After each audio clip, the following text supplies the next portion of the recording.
Two cars, one plug sounds like saving money. But can you actually share a charger safely without frying your breaker, slowing both cars to crawl, or voiding the warranty? Short answer, yes, in several safe ways, but the devil is in the details.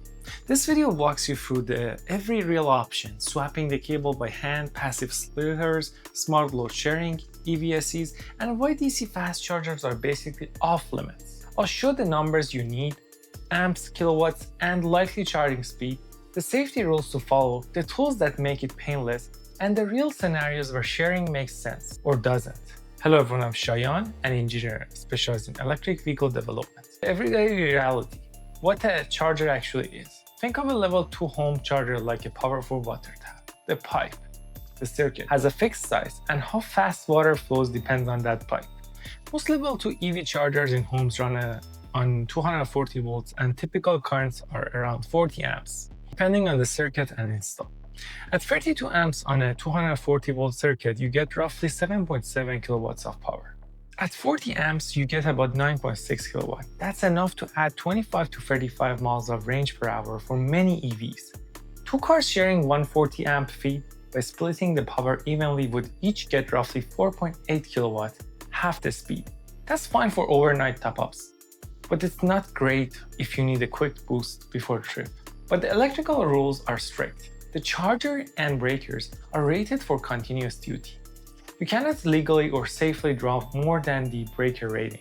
So any sharing scheme must respect the breaker limit or risk tripping breakers, overheating wiring, or worse. Option 1. Manual sharing, unplug and swap. The simplest, cheapest way is obvious. One car charges tonight, the other charges tomorrow, or you physically swap the cable when needed. This costs nothing, needs no extra kit, and keeps each car on a full circuit. It's the same as turning off one tap to use another. But manual sharing is inconvenient and human error prone. You might forget to swap. You might plug into a less capable outlet. Or the wrong car might get the short straw before a morning. For families with predictable schedules, it can work great. For two commuters who both need top-ups daily, it's a hassle. Option 2. Passive splitters or Y-split. Not usually a good idea. You can find Y-splitters cables that let two EVs plug connect to one NEMA 1450 outlet or one EVSE. They look clever, but passive splitters don't negotiate with the EV or the EVSE to manage current safely. The pilot signal and control logic in modern EVSEs expect a single vehicle. A passive splitter risks confusing the communication, causing the charger to refuse to start, or worse, allowing uneven current that overheats plugs. Most safety experts and electricians advise against passive splitters for charging two EVs at the same time. If you see a splitter marketed for EVs, check carefully. Does it include active load management and interlocks? If not, avoid it. Simple Y-split hacks are tempting, but they're often unsafe and can void insurance or warranty if something happens. So please make a good investigation on this and look for specific Y-splitters for EV charging with all the specifications you need. Option 3. Time sharing with a smart timer or scheduled charging. A cheap step up from manual swapping is scheduled charging. Set each vehicle or the EV apps to charge at different times so they don't overlap. Many EVs and smart chargers let you schedule charging windows. If car A charges from 11 p.m. to 3 a.m. and car B from 3 a.m. to 7 a.m., they each use the full circuit during their slot and don't fight over power. But scheduled charging requires stable routines and relies on both drivers being predictable. It's great for nighttime charging and for taking advantage of off-peak rates, and it avoids any additional hardware costs. Option 4. Smart Load Sharing EVS, the Pro solution. This is the cleanest and most flexible option. A single charging station with built-in load sharing that supports two or more connectors and automatically divides available power between vehicles. Think of it as having one big smart tap that senses two thirsty mugs and shares water fairly. Some manufacturers make multi-connector wall boxes that support 2 or 4 plugs and dynamically allocate current. These systems either share a single circuit between connectors or when wired to a bigger panel can distribute more power intelligently. An example of the technological ecosystem that supports these features is open hardware or software project OpenEVSE. And several commercial EVSEs offer load management and scheduled charging. The advantage: both cars can be plugged in all the time. The charger balances power to match needs. You can prioritize one car for a quick top up, and some systems can integrate with home energy and solar.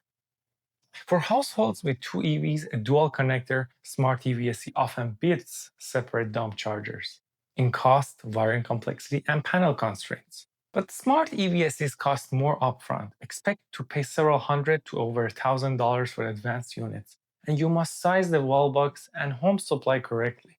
If your main service is small, for instance 100 amps for the whole house, even a smart box cannot create power you don't have. Option 5. Dynamic load balancing across multiple chargers. If you already have two separate charging units, you can still share limited panel capacity using load balancing. Either the chargers communicate locally, some models support inter-unit communication, or use a home energy management system. This approach lets both chargers exist while ensuring that some current power never exceeds the panel limit. It's a flexible way to add charges gradually without ripping out service. But it requires compatible gear and sometimes professional setups. It's perfect for apartment building or workplaces where the building service must be shared among many users. Why DC fast chargers are different and why you can't realistically share them. DC fast charging is a different animal. It pushes hundreds of amps and high voltage DC directly to the car's battery, bypassing the onboard charger.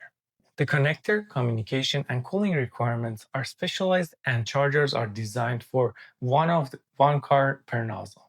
You can't just split DC fast charge safely, nor should you attempt to jerry-rig adapters.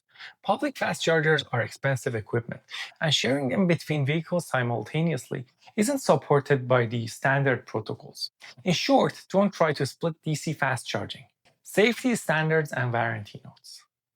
EV charging uses a pilot signal and control protocols to establish safe current and interlocks.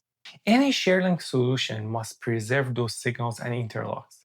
Messing with the connections or using unknown adapters can disable ground fault system or confuse the AVSE, risking electrical faults. Also check warranties and insurance. Some vehicle and EVSE warranties or homeowner insurance policies may be voided by unauthorized adapters or improper installations.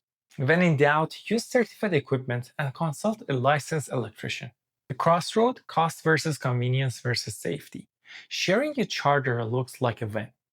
Less hardware, lower installation costs, and simpler cables. But the real trade-offs sits in three buckets: time, how fast you need the car charged; money, cost of the extra EVSEs versus panel upgrade; and safety code compliance and warranty. You must pick which you value most: cheap hardware, always ready cars, or absolute convenience. Real scenarios and what I recommend. For household A, which is two commuters with opposite schedules, the solution is scheduled charging or manual swap. Low cost, high reliability, and everything is good.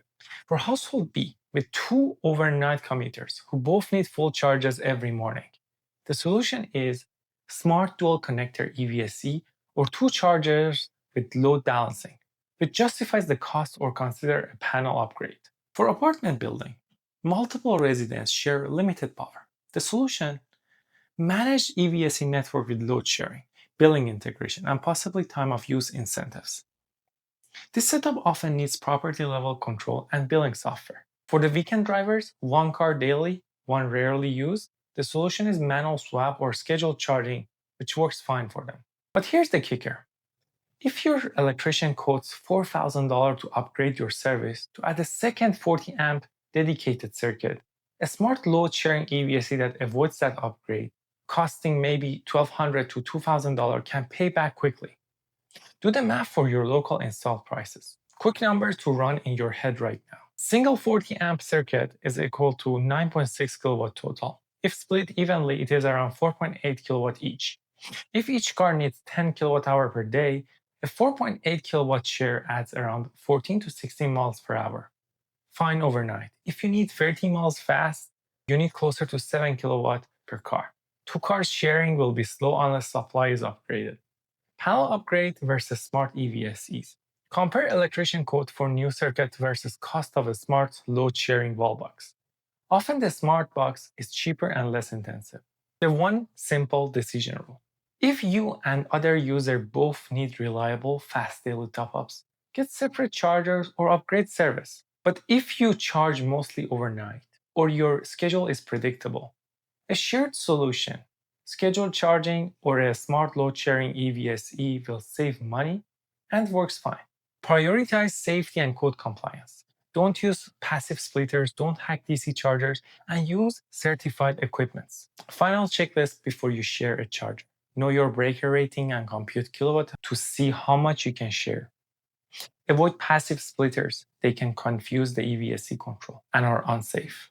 Use scheduled charging or a smart dual connector EVSE for convenience. Consider load balancing chargers if your panel is limited or you want gradual expansion. Never split DC fast chargers. Respect standards and warranties.